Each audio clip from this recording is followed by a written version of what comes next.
Welcome to Highly Informed. I'm your host, Shaun Salvaje. Highly Informed is all about entheogenic education and news you can use when it comes to the world of cannabis and psychedelics. I am here today. We are on day 2, day 3.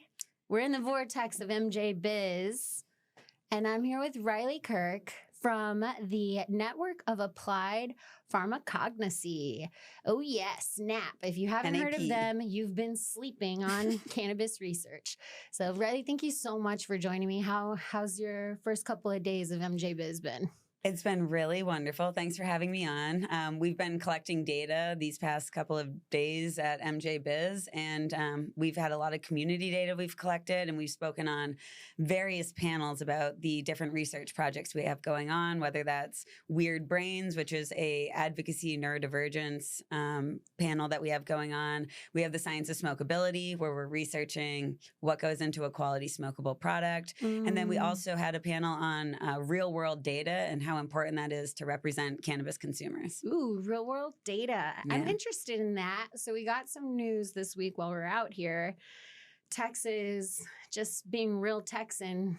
Not really, though, because there's so much. There is actually a very big market demand in Texas, as well as like tons of talent. Hemp producers, cannabis side, or they want to be on the cannabis side because they had to leave Texas, go to other states. They're cannabis refugees. And we keep getting closer and closer to regulating hemp and hopefully cannabis. Getting ready for the ledge, and we found out that the lieutenant, that Dan Patrick wants to sue. Dan Patrick is trying to ban cannabis, all of it, in Texas. And he's really chomping out the bit this last little bit. And it just, that real data element is so important because as I was like brushing my teeth and vaping late last night, like just like all sorts of, but vaping first at last night. Then this morning, brushing my teeth. Never the two at the same time. Anyhow, as I was doing it, just like those late night shower thoughts where you're just like, how are we going to deal with this? What does this really look like? What does it mean for Texas? I'm sure everybody's going to be on the floor. The Texas takeover is happening. They're going to be talking about it. We're preparing for the ledge. We're actually hosting Texas Cannabis Collective as soon as I get back that same week on Friday, December 13th or something like that. We have a lobby day, and we're going to take everyone. If you're from Texas and you want to come out, learn how the legislature works and where all the rooms are so you can come testify for the 2025 ledge. We're going to show you how to do that. Wow, that's huge. Yeah, we're really trying, man, because that's lowering the barrier. It's scary to go to the State House. And the people have spoken. Yeah. Like the majority of Texans support it. Mm-hmm. And then we have articles coming out with this, this information where they're suggesting that hemp retailers are trying to loophole through because they want to get kids, because they want to provide terrible products, because they want to cause harm. And the desire, it's like so many operators are already self-regulating or trying to pay for the data that scientists like you are providing so that we can, it's a recreational adult use market that we're looking for, but that doesn't mean that it doesn't have medicinal, supplemental, medical benefit. And it's like, so does eating your vegetables. Oh, we say it all the time. It's like, even if you don't identify as a medical patient for cannabis,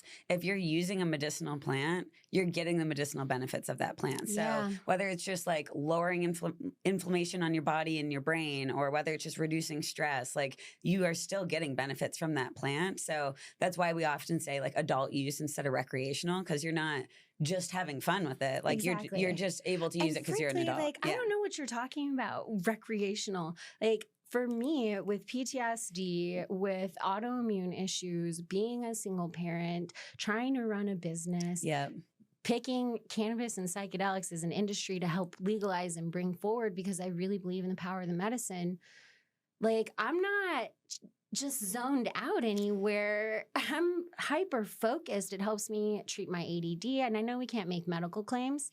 I'm not but a doc, at the same time, like we all have these stories we want to share. And you brought it up earlier, like we just need data behind it, because when you are speaking in front of legislators and governments, data is the language they speak, right? Numbers talk. Yeah, man. so a lot of what we do through our nonprofit is we're trying to collect data to use that science as advocacy, because we don't want to just say like, so many people benefit from this plant. We want to say, okay, in your state of Texas, 40% of people are using for medical purposes, 30% of people aren't. 40% of people say it's not safe to get cannabis. You can't even measure that really in Texas. So we have medical. Texas does have a small medical program. There are very limited licensed operators. We were supposed to get more, but then someone kicked the ball down the line, and we're trying to figure things out. And what we're finding, like when people do come to Ledge or when I'm listening to patient stories, they're telling me there is no medical, they don't have access to medical cannabis either for affordability or because there is no facility within their vicinity. So where are they going? They're going to those hemp shops. They're trying to find out, is there an alternative cannabinoid that can help me? Yeah. Or they're going back to the illicit market where they're getting products like, as much love as I have for the traditional legacy market. And there are some really great operators out there who really care about the plant and they want to come to the regulated side, but it's hard financially to do it. And we're making it so much harder. And we're actually, the first thing that came to mind when he was like, we must ban THC. Now, he doesn't talk like that, but I just have to, we're going to have to ban THC in the state of Texas to save the children. And it just eats me alive because no, you're just contributing to the very issue that we have border issues that now plague the nation. We've got stuff from the war on drugs that's still residual. And you want to perpetuate this, which, by the way, was a Joe Biden agenda. Let's go with the 1994 crime. But you want to perpetuate this, Texas. It all comes down to access. It all comes down to access. When we're talking about hemp loopholes, when we're talking about the illicit market, like in states that have access to quality cannabis, almost all statistics are going down. We're thinking about tell me more about what you've learned about that and like how the data that you've seen from the like what kind of projects are you working on right now? What are you really excited about leaning into the future? And what am I going to be able to bring into Texas to be like my friends at the Ledge, senators? We can figure this out and we can do something good for Texas, and here's the data. Like, what do you have cooking? Yeah, I mean, we have so much data in general, but I think you mentioned that they were looking to ban smokeable products. Was that something that you mentioned too? Smokeable hemp is like a question because you can buy product and then whatever the consumer does with it after is what they do. And then there's also that you have smokeable hemp there is an injunction right now. So they did try to take it away a bit ago. And this is how I kind of realized, like, much of our law in the U.S., and this is not what we planned for. Like, we're going to talk about science, guys. But it's so important to cover this because we need more scientists like you. We need more data. We need more relevant data that's actually representing what people experience. And that's how you win a legal case. Yeah, because exactly. That's how this is done. Like we all think, I'm just a bill on Capitol Hill, right? I'm just a bill. Oh, I wish it was like that. Yeah. I'm a bill that will also go through a litigation process, that will also be like appealed, that will also like everything is made through litigation and learning it. So like the older I get, the closer more decades in, the more I'm like, oh my God, they write the litigation, then we have to rewrite we have to rewrite it through lawsuit. Yeah. So how do we have it right now? It's through an injunction. There is a lawsuit. And I was like, Yeah, so one of the projects we're working on is the science of smokeability, because a lot of states or a lot of medical providers say nobody should be smoking weed. It's bad for you. Don't smoke. You can vape, you can take edibles, blah, blah, blah. But what we know is, one, smoking produces unique chemistry that most medical patients still prefer smoking as their consumption method. We should take that seriously. It's producing unique chemistry. It's producing unique pharmacology. People need this medicine. So what we're trying to do with this project is show that there's ways to cultivate plants and post-harvest techniques like the dry and cure that can make a healthier smokable product. And that's something we should be studying as an industry, because if there's a way to limit the amount of toxicants that are entering people's body, but they can still get the medicinal potential from that plant, that's what our focus is. Because right now in our industry, we have no metric for quality. It's all based on like marketing and reputation and, whatever COA testing requirement But is most people aren't popular. even looking at the COAs when they go to buy cannabis. We don't have time. You're walking in a dispensary and you're like, that one, right? But what if we had like a 5-star system that was rated on some sort of objective measurement of quality? You know, that's kind of something that we're moving towards, because yes, people also would pay more for quality cannabis, but also it'd separate the good people from the bad people and really start to evolve the industry based on science and like more than just reputation. Yeah, it was crazy because I was talking to my driver last night and he was just randomly, he was like, what is this conference? Which I'm sure all the drivers in Vegas are like, what is this conference? Why does everything smell like weed? Yeah, there's and also there's like a million, there's a pizza conference coming up. He was like, awesome. Are you at the pizza conference? And I was like, that is sick, actually. Perfect synergy. Yeah, MJ Biz, take notes. Can we time this with the pizza conference next time? I love that. They're like, no, man, we're trying to time this with like investor conferences, you dork. You dork. I want some pizza. We love the cheese. But he was telling me, he was like, oh, you know, I don't really consume a lot, but it's really interesting to me how people get it off the street. I would so much rather be able to go into a store and know, he was like, if I had that available, I would consider other options. But because it's not available, no, I'm not going to go like buy from, and they're not calling it the traditional market. They're, you know, I'm not going to buy it from some guy on the street. And that also, like, by creating that system of like a plug legacy market operation means that we're forcing consumers into spaces where they don't know what they're getting. What have you found with like science of smokeability? What have you been finding as far as what does happen when we're combusting the plant? What are you learning? What's exciting you? Yeah, so our first phase of science of smokeability was looking at water activity, different water activities. So essentially your moisture levels. So we looked at 0.45, 0.65, and 0.85. 0.85 is very wet. Nobody's smoking 0.85 weed. But what we do is we take science of smokeability and we kind of divide it into 2 different spaces. So one of those is just looking at the chemistry. That's our objective measurements that we're using a smoking machine. You put in joints. It's literally meant to smoke weed. So you put in a joint, it's smoking it. We're collecting the chemistry, and then we analyze the chemistry for like what's being produced with these different variables we're looking at. But then we also, for any phase we send out pre-rolls to people, and we have people actually participate in the science because we know like the smoking experience isn't just the chemistry. It's, you know, people can feel quality. They know how harsh it is. They know the texture of the smoke. They know how much, you know, mouth tingling it feels. There's so many different factors of that. So we wanted to combine both of those measurements to get a more nuanced look at the smoking experience. Like a more holistic perspective, not just the data, but actually the human experience. Exactly. And also make consumers feel respected as experts in this industry, because we do respect the consumers, and we say, oh, you've been smoking weed for 15 years. You're an expert in smoking weed. And even though nobody has ever given you that, you know, that validity, and that credit in what you do, like, we respect that. And we say, like, you know, we're scientists, but we only can do so much. We need the community to contribute too and say like what their opinion is. And also we want people to be involved in that research so that they feel attached to it. So they also want to share that research with people. So I feel like that's so grossly underestimated. And it's kind of surprising because I've worked in startups and other industries before cannabis. And I've also, like, I worked for the government. It's not a secret. I was, and you look at big numbers when you work for the government because you're interested in what's moving the nation. Yeah. How is the nation doing? Is the nation healthy?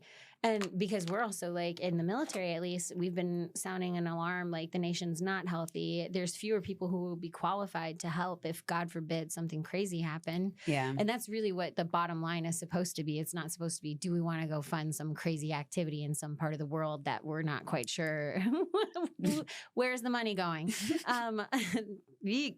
But you pay attention to those numbers, and you need that big data. You need that human experience information, because in any other industry, that would influence how you operate. But for some reason, there's been some kind of disconnect. And I think it's because having the privilege of being in the early stages of the industry means you're in the Wild West, you have a hot product that people want. So you don't have to have a high standard at first. Yeah. But that is changing. It has significantly changed, and it's rapidly evolving in a much shorter time frame. Like, what are you guys finding as far as people want something different, and the consumers are where we actually evolve the business because the consumers know what they want. I don't understand the lack of respect. We also, as an industry, need to be publishing research so much faster than traditional research, like peer-reviewed traditional academic research. Right. The pace that the cannabis industry moves at is so fast. And if we were to take that traditional like clinical model,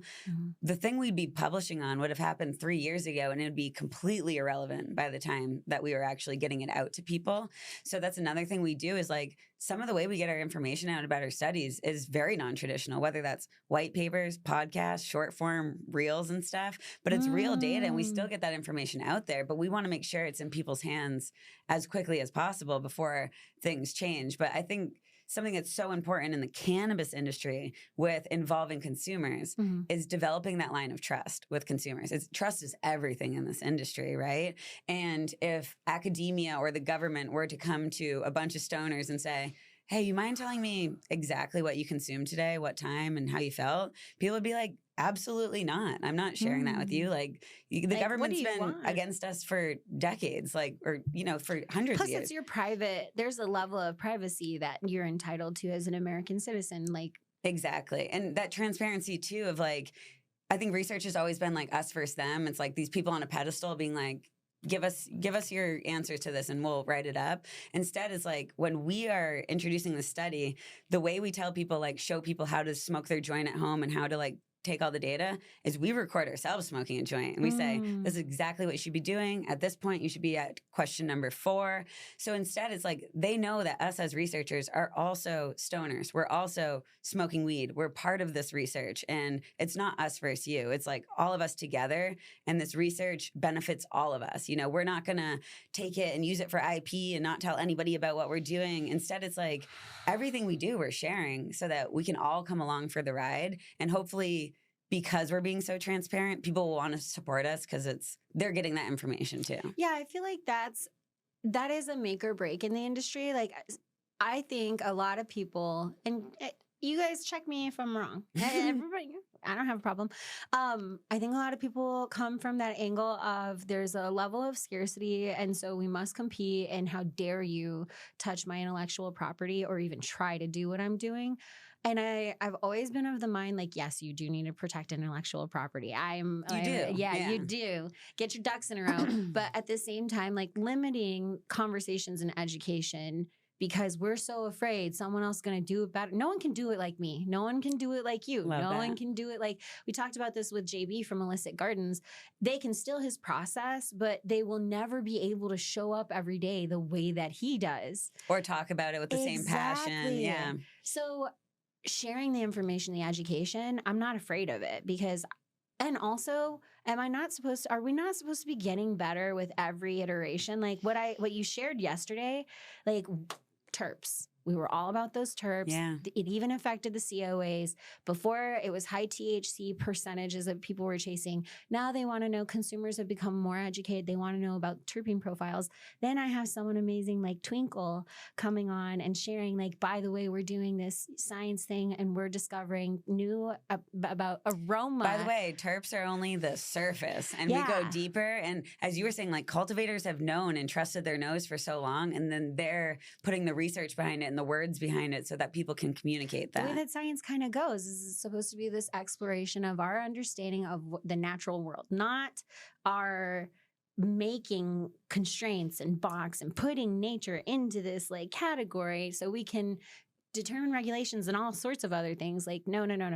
But science is the root of exploring how we understand what already exists beyond us, like without our interference, and then how we can do more with that. Exactly. And we're already so heavily censored as an industry that we should not be contributing to that at all. We should be posting educational material on every platform in any way that we possibly can. We're way too early in this game, like as far as the legalized market or regulated market. And I understand, like in California, you've had 20 years, like since 1996, and you've had some time. But on the blip of like, when I think of it, and I think I am grateful for my service and that it gave me this context of like globalized time and events. And 20 years is a drop in the bucket for anything. Yeah. Like if we look at the industrial revolution, if we look at steel, if we look at tech rev, especially, like, it is moving way faster. And I don't know about you guys, but from the days of like graduating high school in 2004, and being like on AOL to transacting business and digital spaces, Bitcoin currency, like where we are now, that's only 20 years, my friends. Like it's only been 20 years. And look how far we've come since like 2000, early 2000s. And the momentum of the industry, like being here at MJ Biz and talking to all the people in the industry about all these ideas and all of these things moving forward, like as you're saying, I mean, I can't imagine where we're going to be in 20 years just based off the conversations we've had at this conference. Floating on clouds, man. Yeah, for real. Well, tell me, like, what kind of research projects are you excited about in the next year? Like, as you're gearing up for what NAP is going to do, what's really like tickling your fancy? Oh my gosh. Well, we are hoping to contribute a lot more to like biochemical research in the upcoming years with our own laboratory.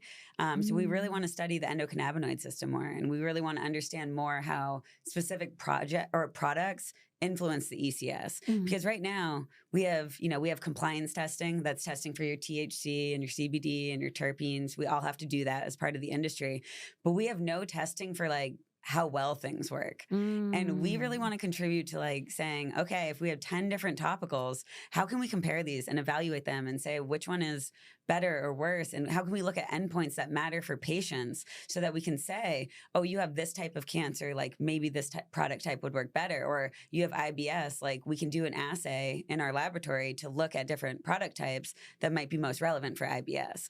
I wish we could like break that down for legislators, and you only get like 2 minutes when you're at the ledge. So it's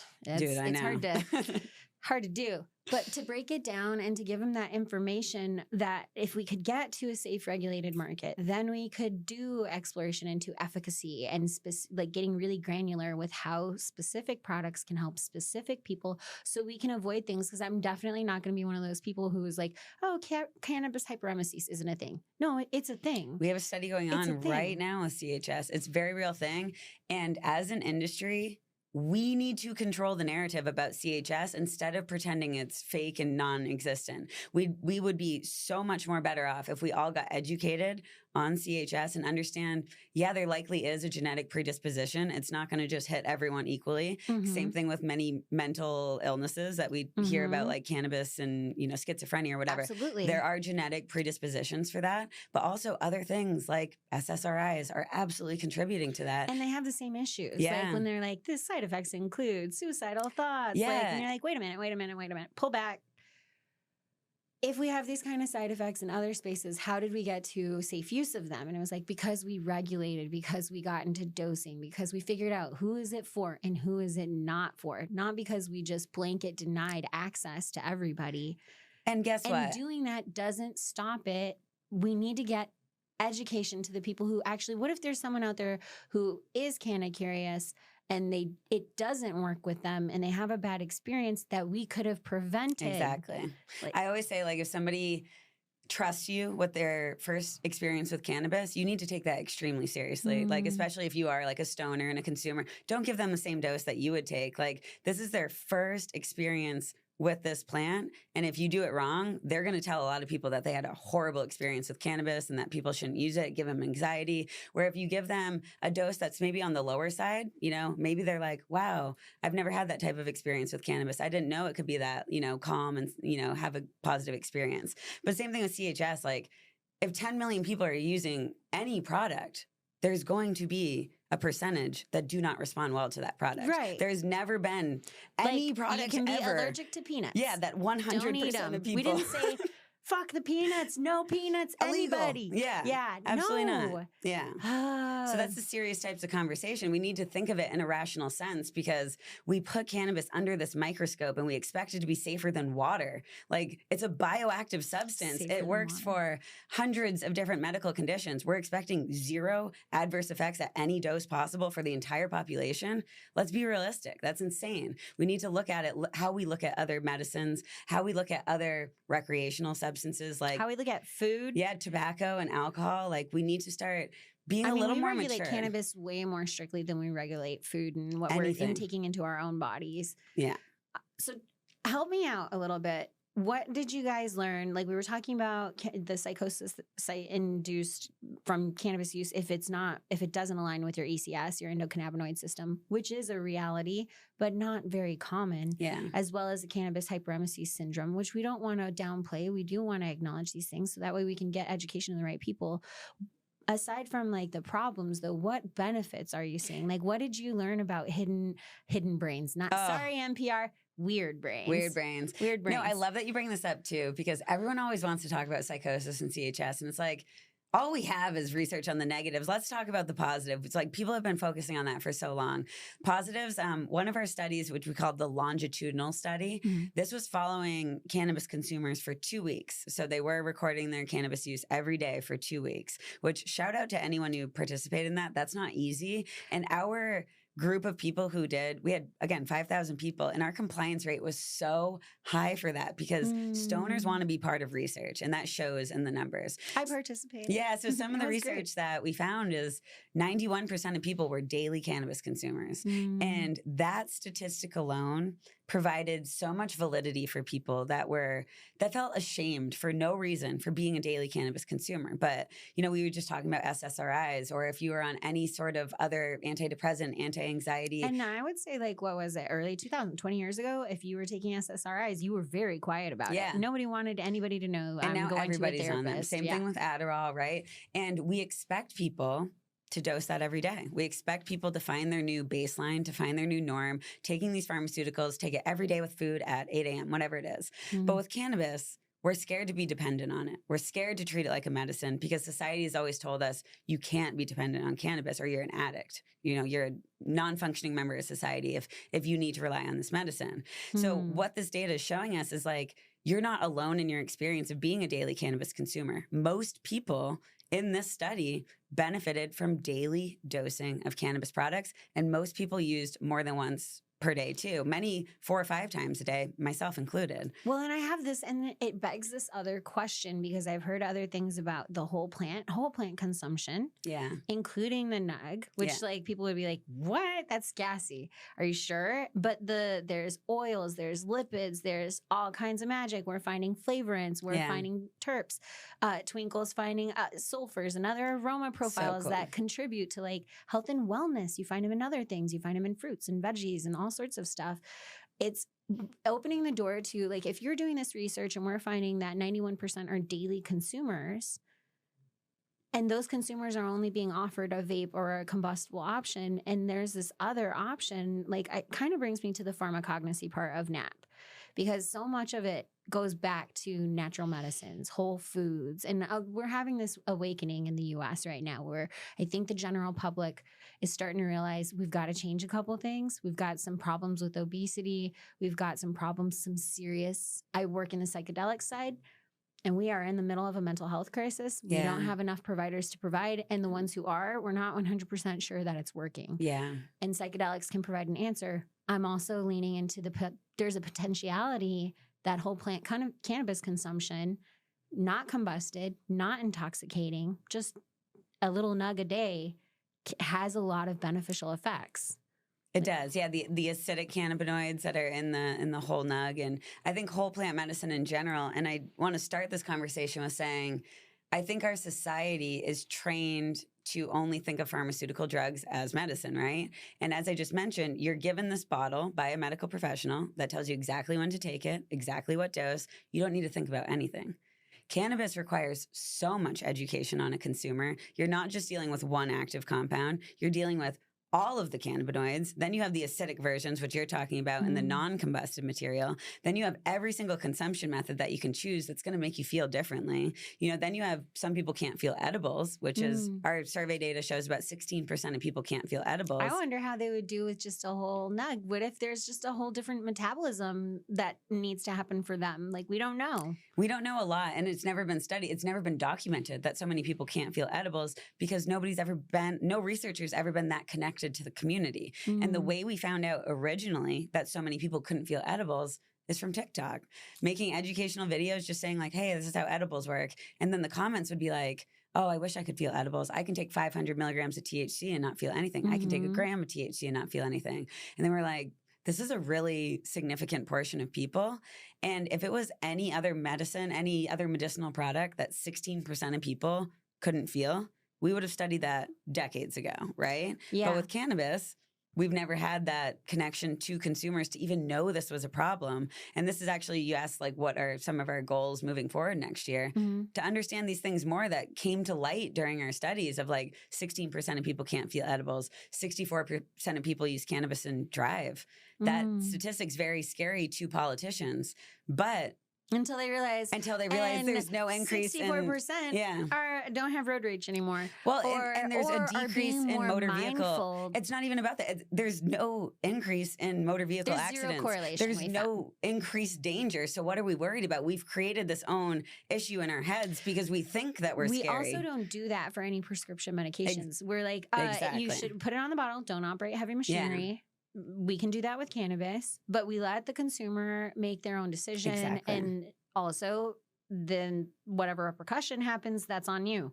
More of that, please, like more personal responsibility. And we do have data that cannabis consumers in general are more aware when they're too high to drive compared to someone like an alcohol consumer who feels more confident driving as they drink more alcohol. Because if anything, you get a little more conscious of what's around you. Stoners are like, no, you can drive. I'd rather be passenger princess. And with alcohol, you're like, got that blind confidence, you know? And we have data to support that, which is amazing. And we have data to show, like, as I mentioned, that there's no increase in motor vehicle accidents. We have data to show that people who have a higher tolerance to THC don't have impaired hand-eye coordination. They're able to drive as normal people would. Well, how about that high tolerance? You had mentioned something in a previous conversation or it kind of blew my mind a little bit because as a veteran, and this is the other thing with where we're going with legislation, I'm confused.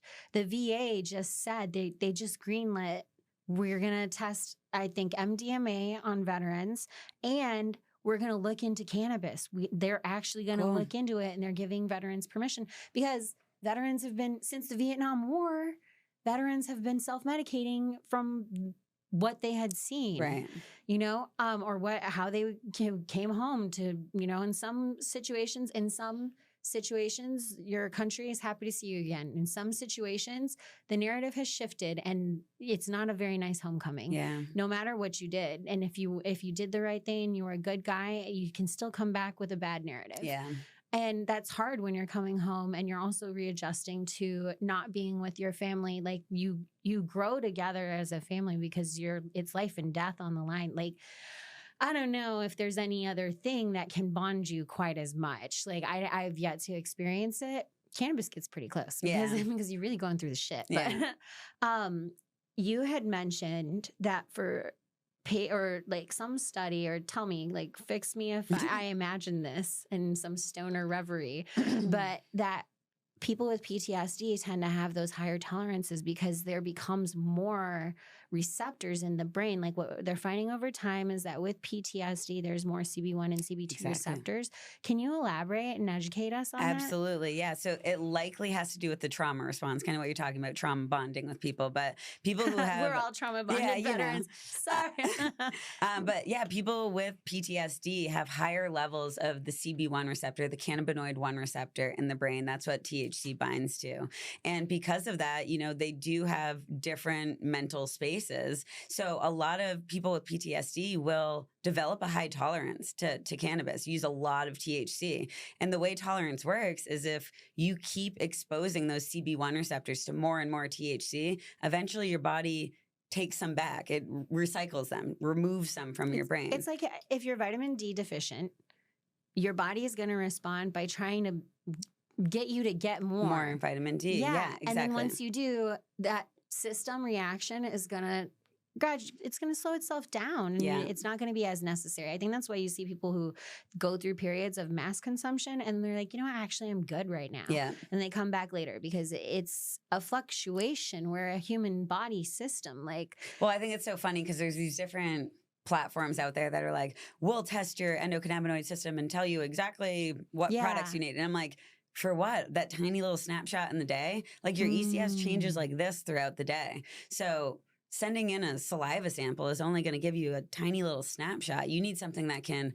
measure throughout the day and tell you what your dosing needs are. A whole new industry. Yeah. And I think that's where the future will go, because I think the people developing that tech just don't understand the ECS enough to develop that tech. And I hope that it doesn't reach consumers, because it's not going to be a good enough product. But people with PTSD, essentially, if they use enough cannabis, they can get their brain receptors to be back at that normal level, healthy level. Yeah, so you're at the same level that psilocybin as exactly. Well. It doesn't have to be a big ass 15-gram mushroom trip, although that's great.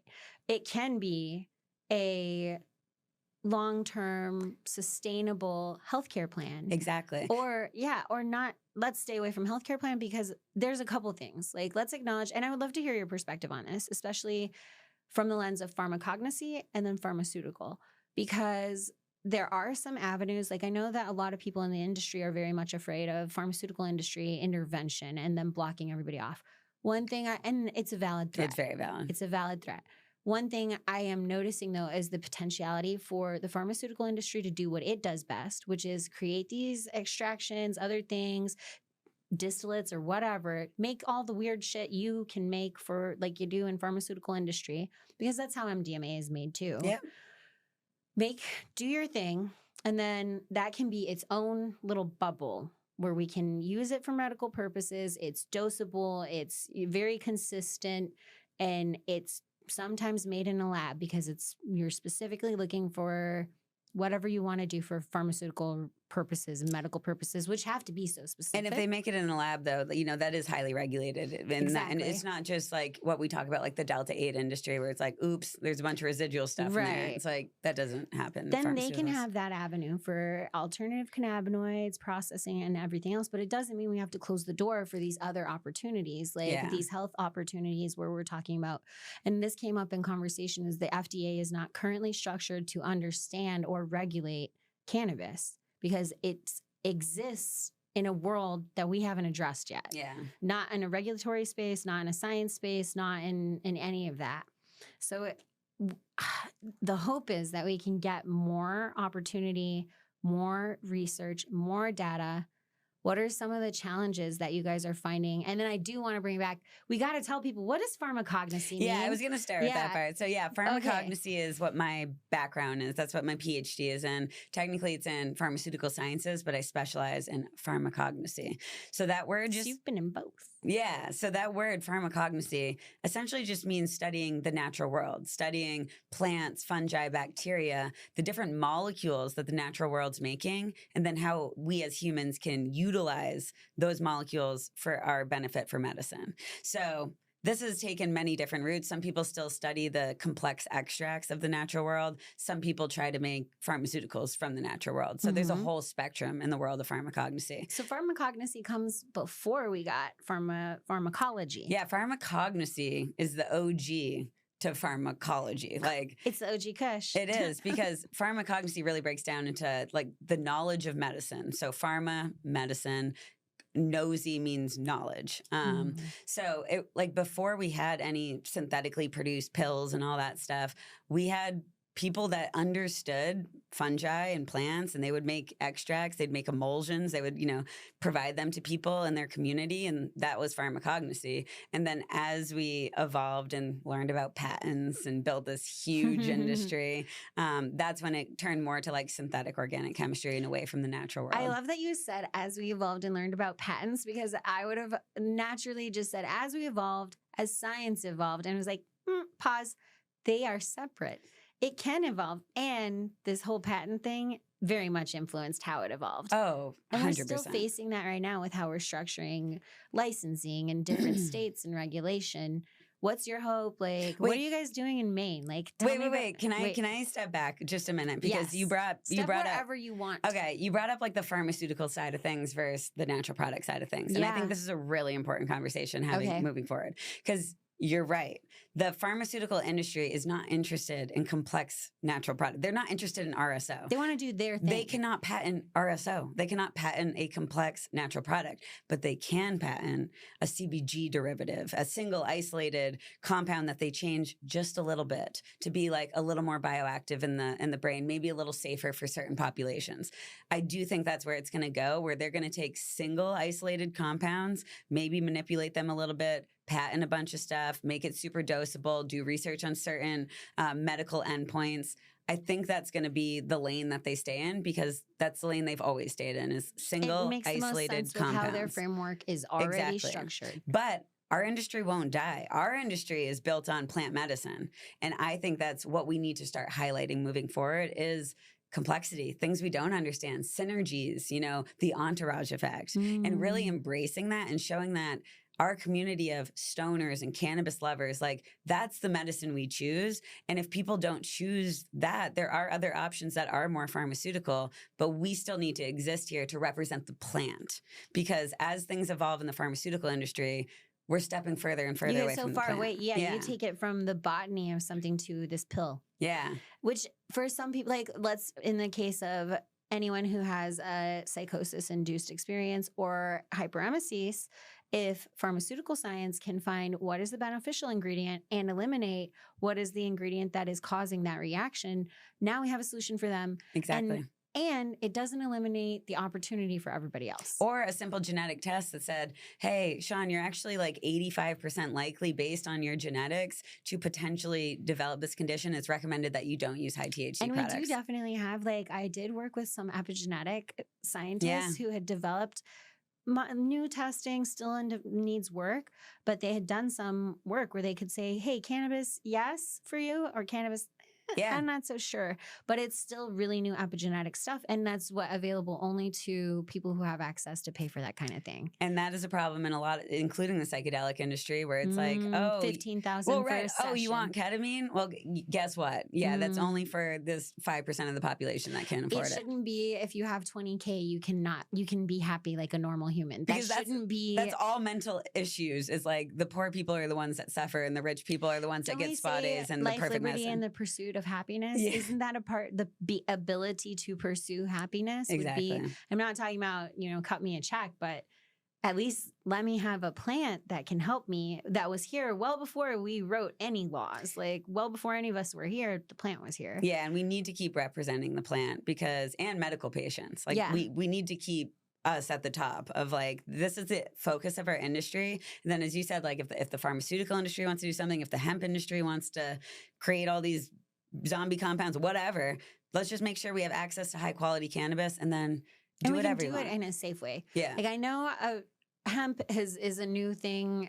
It's not though. It's not at all a new thing. It's always been where there's a will, there's a way. Yeah. So they're finding it. And what we keep trying to share with the legislators is if we can regulate it, then we can make it safe.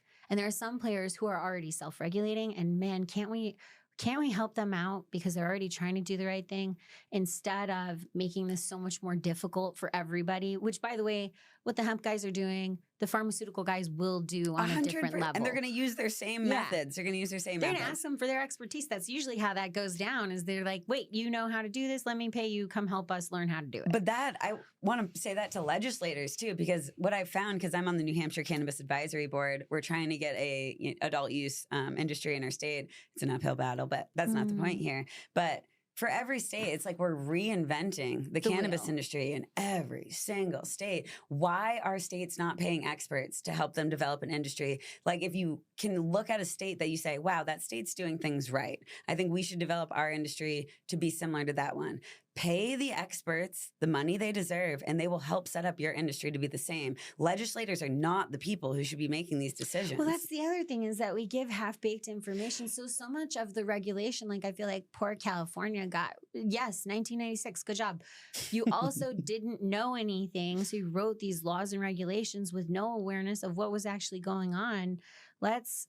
When you restrict something like that without actually understanding it, it makes it let's keep it open. Let's be flexible. Let's get the experts in there, because the legislators are writing it based on some random arbitrary person that gave them information that said, oh yeah, this is the cap. This should be the cap. Yeah. This 1%, 3%, 2%, 30%. It's like, it's so arbitrary. And now we're learning THC percentages are really not that influential. Well, and potency caps are whack. We had somebody asking us about this yesterday during one of our panels, and my response is always, if you have a higher potency product, that usually means that people need to ingest less. So you have less smoke and vapor if they're inhaling going into their body. It could be a healthier alternative. But also, if we look at the pharmaceutical equivalent to THC, it's Marinol.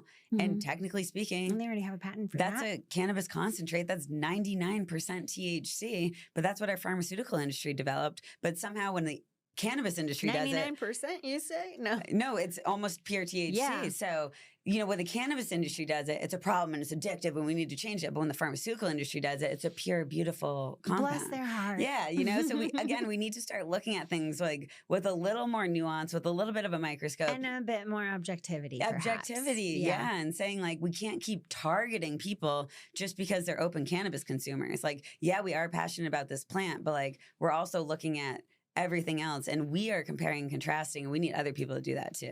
And a lot of people are passionate about it because they see how much it has helped other people improve their just daily lives. Just a lot of things that aren't documented in research too, whether that's overstimulation, whether that's being a good parent, whether that's being a good partner, literally staying alive. There's a lot of really depressed people out there that use cannabis to just increase their quality of life a little bit. Well, they talk about that 22. I mean, I wonder if that wouldn't be a number I would want to look into. They say 22 veterans. More veterans die coming after they get home than on the battlefield these days. Now, we still have the issue of TBIs and like getting your head rattled over there. We've improved, and you're not as likely to get some kind of, lethal wound. I'm trying to say this in the best way because I would be like, you're not going to get shot in the head as often, but they weren't expecting that. And that's why everyone was coming back with way more mental health injury or TBIs or other issue,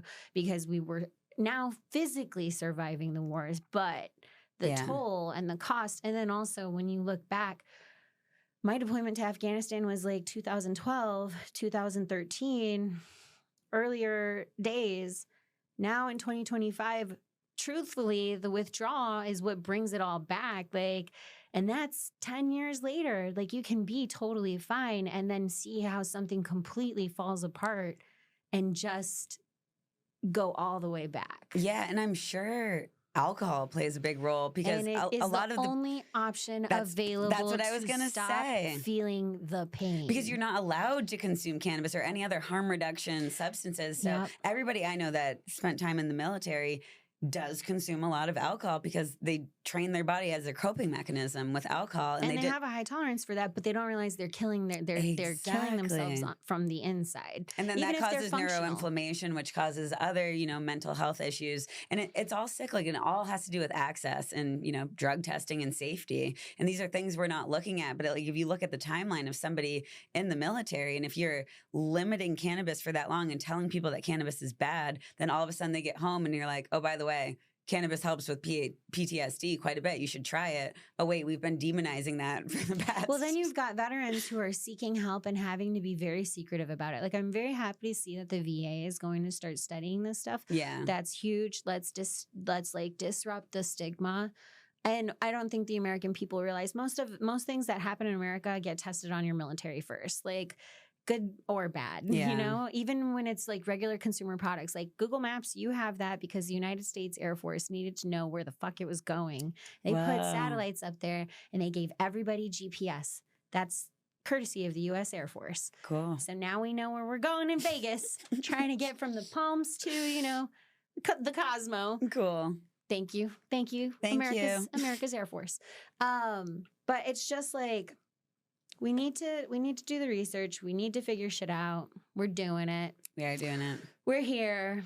And we need to educate people so they know what questions to ask, how to be their own advocate, medical advocate. A lot of what we're doing when we're even collecting data, we're going to start moving towards allowing people to have personal reports after doing these studies. So if you did the 2-week study, you would be able to have a printout after so that you could then go to your medical professional, go to your parents and be like, look, the days I used cannabis, I had a 20% reduction in mental health issues, 20% reduction in chronic pain. So we're trying to provide people with ways to be their own advocate. Plus, you can track it over time. I did participate in that study. Yeah. And at that time, consumption levels were really high. It was a high stress moment of life.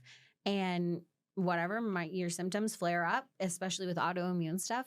And now, not so much stress. Autoimmune conditions are a little more managed, probably because I was watching, becoming more mindful. Yeah. And then I can report in, okay, I don't need as much actually. Like it's a way for me to track it for myself. Yeah. What do I actually need? What's really helping me move the needle? What's pushing it too far? And I think if people had that more connected relationship with nature, their bodies, the whole nine, that then we could be a little bit less worried about accidentally fucking ourselves up or doing something crazy like you would with alcohol. Like I get why legislators are worried, because if you go off the rails with alcohol, it's bad. Yeah. If you go off the rails with heroin, it's bad. Yeah. Like, yeah, I agree. Yeah. I'm with you, man. This is not that. Like these apples aren't those oranges. No. But so tell me when it comes to like what you're doing up in Maine with the natural world and NAP and pharmacology or pharmacognosy, like what is on the horizon for you this year? What are you really excited about? What projects are you wanting to get funded? How hard is that? Like, I know that's a big question for getting to the top of your hour, but tell me everything, Riley. No, I mean, yeah, we're always seeking funding for so many different projects. As I mentioned, like we're trying to do more research on the ECS moving forward to actually get that bioactivity, but we are continuing the science of smokeability. This is going to be like a multi-year, multi-phase project. And that project is completely funded by the industry, which I think is really cool. Because the people who want to fund that are people who are interested in evaluating quality. And, people sometimes give us some shit for being like taking money from MSOs to study this. But in my opinion, that's exactly who should be funding research in our industry, and especially supporting people like us. They're the ones who have the money to do it. They're the only ones who have the money, and people want to complain all the time. You get complaints if you don't have money. You get complaints if you get the right money. How fast you can go from a single operator to an MSO? Yeah, it's really in MSOs. Not all MSOs are created equally. Yes, some are bad. Some suck. And some are great and they're real people and they're really trying to do this. And congratulations to them. They got to an MSO level. I agree. I don't know the level of haterade in the industry. Sometimes I'm like, why guys? Like, my thing is chill. Like, what's going to make you happy? Sometimes I'm like, you just can't be upset about every outcome. Like I'm happy when we get funding for a project. That's what makes me happy. To get more research to help more people. Exactly. Yeah. So I really love the sponsors that supported that, including the MSOs. So hopefully to get more funding to continue that research. We want to do the edible study, and we just want to collect more community data. But what my husband and I do in Maine is a little separate from NAP because we're kind of living like a home study life. I love it. Yeah. It's very, it resonates with the Texas way of life. A little rogue, a little like. I mean, when you're out there in the Lone Star State and you're in the country, if you don't know how to survive and something goes wrong, you are screwed. That state will kill you. Yeah. Like and there's rattlesnakes, there's all sorts of things. I got my first coral snake in the yard this week. Those are pretty though. They are so pretty, but goddamn are they dangerous. Yeah. Yeah. One bite. Oh my gosh. But you don't see us restricting them at all. No, I'm just kidding. No, but like what we do up there, I think there's a lot of parallels between like the ways we live in like the cannabis industry of just being self-reliant and like the power you get from cultivating your own food. Same thing with cultivating your own medicine, growing your own weed. You hear all the time from people who grew their first cannabis plant and they're like, I didn't expect that level of connection with this medicine that I got from growing it. Because you literally see the energy you put into that plant, whether you're watering it, if you provide it with nutrients, even just love trimming it, spending time with it, watching it grow, and then actually consuming those molecules from the plant that then heal you. Like all that energy you put in goes right back into your body. Psychologically, what we know about the health benefits of just being in the garden. Yeah. And then when you combine that with what you just described, it seems like a no-brainer. Right. And then you add food on top of that. You mentioned food as medicine, and I struggled with an eating disorder for a long time growing up, but preparing my own food and being part of that process changed my whole opinion on food, you know, and just the energy we put into it. And people say all the time, like, how do you have time to to hunt, trap, garden, forage, like all of the stuff? And it's like, it's just a priority for us because food is everything. It's your energy that you're providing with your body. So for us, it's very therapeutic to be part of that. And my husband and I love spending time together, doing that, and like harvesting our own food, preparing it, staying up really late, you know, freeze drying, vacuum sealing, you know, it's all part of it. And it makes us look at our medicine differently. It makes us look at the natural world differently in a way that's not like just going for a hike. It's so different. Well, you can go for a hike and you can go to your grocery store and you can buy a bunch of chicken. You don't know where it comes from. You don't know how they fed it. You don't know what they put in it. Like, honestly, when you get cannabis, you've probably had more testing than your own food has. Definitely. Yeah. 100,000%. Yeah. And it makes you, when I feel like, and thank you for sharing like that you struggled with an eating disorder, that connecting to your food and connecting to your body helped you to see things a little more clearly, because there's something about, and that happens a lot with cannabis users, like what you were sharing in your study, is there's something about that whole process of having to slow down, reevaluate, and actually listen that is good not only for the human body system, but also for all of our greater systems, like our food system, how we're doing agriculture, how we're regulating. Like, if we could just slow down. And I do want to say that, like, we do talk slow in Texas sometimes, but I do want to pull the regulators aside and be like, can you slow down and sit with me for a second? And can we talk about this? Because I think at the end of the day, we have the same concerns. Yeah. Like, we're both actually on the same side of this, but we're not speaking the same language because we don't have the same understanding of what's going on here. Yeah. And I understand, man, they got a lot that they're dealing with, and it's not their own fault that they're not educated on cannabis, especially if they don't smoke weed. Like, that's a hard ship to steer. Bringing it back to slow down and connect, I think, is going to be key as we're moving forward in the next year. And it's also a way of respecting things, especially nature. You know, as humans, we tend to live pretty separate from nature. You know, if we're in a city or something, it's kind of us versus nature, where we might see a tree here and there or a shrub here and there, but we know we've built this metropolis over nature, and nature is just like a little decoration around it. And when you're actually like out there, you know, harvesting, you're hunting, you're trapping, whatever it is, like, it's so different. You're now the minority. You're in the vulnerable place in nature. In nature, you see these systems operating, and you realize how vulnerable you are as a human are. And how much bigger it is. And how big nature is, and the systems intertwining. And like the ways we try to reduce nature to a form we can understand. Once you get out into the actual like wilderness and you're actually in the middle of nowhere, you know you're never going to understand that system. And oddly enough, like I feel like for some people that could trigger fear, because you're like, wait, we don't know all the answers. You should be We're not going to know everything. Yeah. I feel like when you know that, though, when you know it's bigger than you and you let go of like, oh, I released that, I'm not actually in charge, which, by the way, if you're living this life, you should know you're not in charge. Like, if you're waking up and you're thinking you're in charge, I know life surprises you every now and then, right? Like, in the good ways and the bad ways. But mostly I found, like, if you really slow down, tap in, it's mostly in all the good ways. I get surprised. And the biggest surprise, when you can let go and surrender like that, be a part of the natural world, is that stress of needing to have all the answers, be in control, move it forward. Like, you can just feel it as you describe it. It makes your knuckles white, and you can let that go, and you can actually see, okay, here's where we are.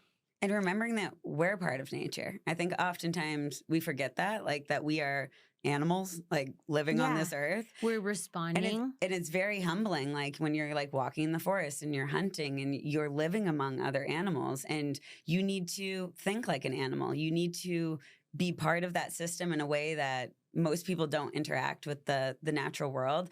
And I think a lot of people think like maybe hunting is like easy. It's not easy. Like, you're spending so much time, and oftentimes you're coming back empty-handed, but it's still a very therapeutic, like church-like experience being out there. And it really is like nothing feels. No, they're saying like an hour of birdsong is as good as taking an SSRI in the morning. 100% would stand by that for sure. I don't know if that's exactly but yeah, I saw that recently. And they're like, this much time in birdsong is mentally as good for you as perhaps an SSRI. But think of how like so many people live, and I've gotten into the cycle too, and I've had to like consciously break it. But you get through a really busy part of work and you're spending all your time on your computer. Then all of a sudden you're eating like shit because you need fast food, an hour, you know? 50 tasks that are like super high intense, but maybe not that thoughtful. You don't have to be too present, but they must get done. Right. Oh no. And you eat keep the junk working food. and you keep working. Oh no, it's already dark. I don't have time to go outside. I'm going to go home and then I'm just going to watch TV just to relax. And it's like,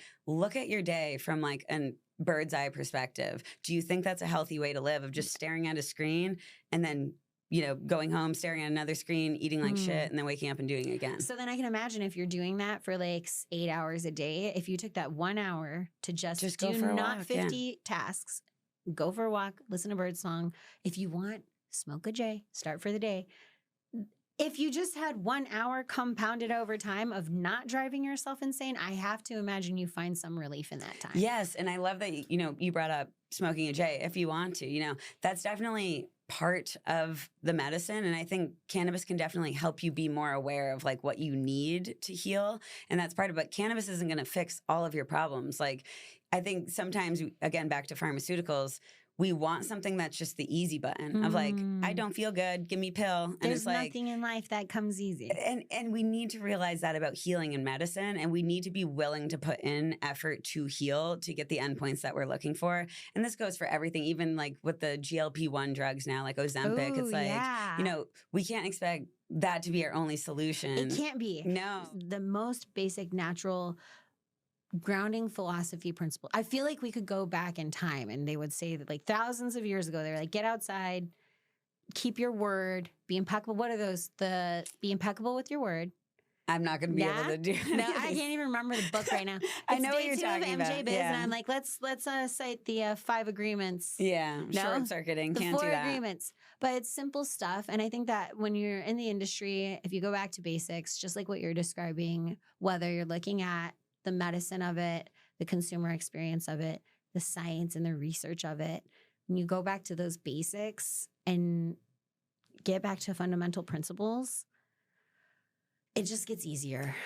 It does. It just gets easier. Yeah. And, you know, again, thinking of us like animals, like no other animal would we put in the in the environment we're currently put in. Like let me put a dog in a suit and send him on a 9 to 5, like, and make sure that he pays his taxes and all these things. Yeah, we have created some robust systems and standards of how we want to hold ourselves as a human society, and it requires a little more support. It does. And something we're doing through our nonprofit, NAP, is like we're really trying to prioritize our working environment as part of one of our like core competencies of what makes us who we are. Because Dr. Shields and I, we are the co-founders of NAP, and we both are we're the hardest working people that we know. We work literally all the time, but at the same time, if we need a break and we're like, my body needs to go for a walk, I need to take today off, my friend's having a party, I'm gonna go, we always make time for like the human part of things, because we're better at thinking and working and advocating for our community when we're happy and we're fulfilled. And that includes spending time outside. That includes making sure we have time for friends and family, and making sure we have enough money to eat healthy or enough time to gather the things to eat healthy. And I think society is coming around to that, because we're finding that bleed into so many different areas of life where we're realizing it's less productive to drive yourself into the ground, because then the recovery from the burnout, which by the way, you can only offset it for so long. Yeah. Trust me, I've looked into it. And I told you, epigenetics, peptides, that's what I forgot about the GL. So the peptide therapies really do have some incredible implications, but this was way before Ozempic. This was like BPC 157, all these other peptides. And someone was like, there's a peptide a few years ago, back in like 2022. And he was telling me, because he wanted us to try to bring it on. And he was like, there's a peptide out there that makes you lose so much weight. There's a peptide out there that makes you lose so much weight. And it's not the peptide that's the problem. It's that we're giving too much peptide to the wrong people. It's like similar to cannabis. If you're giving too much to the wrong set of people for an off-label use, like... I can't believe people, like, I'm totally pro GLP-1s for the right people. Yeah. But for people who actually need it. But our obsession with being skinny as a culture, it concerns me to see so many people just blindly taking it and expecting zero side effects. And then it's like, it's similar to let's look at cannabis hyperemesis one more time. Okay. Even though I don't want to. It's okay. But if we look at it, anyone who is having that experience, the GLP-1 receptor, like if you're having there are people who are reporting some really negative experiences because perhaps they don't act. It's like Adderall. When my friends who didn't have ADD, I do have it. Yeah. When my friends who had it did not have ADD would be like, Adderall, and all hyped up. And I'd be like, what are you talking about? It calms me down. Yeah. Like if you don't have the thing that it's treating, you're going to have some interesting off-label or potentially adverse effects. And that includes, it's just crazy to me how we allow something to go so wild like it did, multiple billions, very fast, very little testing. Some people are having some serious issues with their stomach atrophying because it's not the way that they're doing the regimen. It's just too much. Well, also it's another one of those situations where the rich are mainly the people who have access to it. And it's like, again, this like Hunger Games situation. Then you have diabetic patients that don't have access to the medicine. Or autoimmune. So I was reading it's very helpful for autoimmune conditions. I'm sure it's helpful for a ton of things. Yeah. But those people who are wanting to repair their thyroid can't necessarily get access to it because they don't have 5-10 Gs to drop. Right. That is the same limitation that we're almost self-creating with the limitations on regulated psychedelics or cannabis products. Like we're creating the gap. We're creating the distance in between the haves and the have-nots, and the haves who are using just for fun, and the people who have not, and they actually really need it. Yeah. Like, it's a great comparison. We'll figure it out, hopefully. I think we will. Yeah, it's all confusing, man. Peptides, genetics, and cannabis, oh my. I know. And I know, like, I feel like cannabis does interact with the GLP-1 in some way. And I think that's part of it. THCV has something to do with this. So we have a farmer who, and I know we got to like wrap up the show soon. Oh, man. But there is a farmer in Texas who has been growing like organically really rich THCV. Is it hemp? Yeah. Oh, cool. So, and he's growing, it's got the THCV in it, and it's organic, and it's really nice, and it's beautiful. And they were not conducting a study. He's not a scientist, but he was getting consumer information, and they were finding that they were having some real impacts with people who have diabetes. Interesting. So it's just, there's so much that we don't understand. And that was years ago. Now people are catching on with THCV, and they want to be on that train for not always the best reasons. Mostly weight loss reasons. I was going to say, mostly weight loss, but we are actually running a study here in Vegas with a product that is THCV dominant, and it's called Hybegon. Wait, tell me more. I would love to. Hybegon. Hybegon. So it's actually a product to help you reduce the psychoactive effects if you're feeling over-medicated, overwhelmed with THC. Mm-hmm. So it's a product that can help you kind of bring you back down to your baseline. And THCV essentially acts in the opposite way of THC. So the theory behind this is it essentially will kick THC off the receptor and allow you to feel less high. So we have some great preliminary data from it, but if you or anyone else wants to participate in the study, you can actually sign up. Like we're recruiting right now for it. They're doing THCV beverage. If I, as a consumer, if I could drink a low-calorie THCV beverage to help me regulate my autoimmune issue and I have like half of a thyroid left. Yeah. To help me regulate my metabolism and help repair that issue, I would be aware 100%. Though THCV, like many of the cannabinoids, acts in kind of a weird way that's very dose dependent. So like it's going to act in very different ways if you take a high dose versus a low dose. So the dosing of the products matters a lot. And I do think that this Hybegon product is dosed, like they've done a lot of research on the back end, but I'm always thinking like for advocacy purposes, a product that can help you reduce your high, like if you need some, but then you need to pull back. Exactly. And you can scale like if you can get an nano-emulsified edible that can help you pull back just a little bit. Exactly. Small gram dose. Like if you take too high of an edible and you can scale down. Exactly. And it happens all the time, right? So like, if people who are heavy cannabis consumers have a few of those in their house in case someone is over medicated and feeling uncomfortable. It could be a solution. We could come up with a solution for if a child accidentally doses, or a dog, or any sort of animal. It's huge, and like we need the Narcan equivalent in our industry because whether you're driving a vehicle, whether you have to look after your kids, whether you're feeling groggy in the morning, you have a weed hangover, like it'd be really nice to have something to reverse that for people. That's very and we're going to have to bring you back. You're going to have to come to Texas. I'm going to go to Maine. Okay, cool. You're going to teach me how to hunt up in Maine. Yeah, we're going to go on a turkey hunt. I'm going to bring her down to Texas. You're going to come look at our THCV that we have. Cool. It's a good garlic. Cool. And then we're going to save the world. Awesome. Yeah. One step at a time. One step at a time. Riley, before we let you go, any parting thoughts? Anything that you would like the world out there to know about cannabis in 2025, or what you guys are up to in 2025 and looking forward to? I'll plug our email list because that's the best way to stay. It's the best way to actually participate in the research. Any new research studies that we're doing, anytime we're sharing data on previous research studies, we always share that via our newsletter. So if you just go to appliedpharmacognosy.org, it's the first thing that pops up to join the email. And your Instagram? Yeah. Oh, yeah. I'm on Instagram, TikTok, and YouTube under the name Cannabicam. And then I have my own podcast called Bioactive. If you want to listen to that, it's a little nerdy podcast. No, it's actually amazing. And if you liked the first episode with Max and Twinkle, you should definitely visit the Bioactive podcast, because Riley actually takes you behind the scenes at a grow, and she dives even deeper into that science of sulfur and aroma and all of it. Yes, and it was Twinkle. Yeah, Twinkle's really cool. But yeah, and then the only thing I'd say to any like consumers is like, if you're new to cannabis, try some quality sun-grown cannabis and share it with a friend. Get the word out there. Try to use organic, high-quality products and spread the word about them, because we need more education, and we need people to have a good time with this plant and to share their experience with the world, because it does matter a lot. Yes. Riley, I appreciate you so much. Yeah, I appreciate you. Thanks for having me on. This was really fun. It's been amazing. Yeah.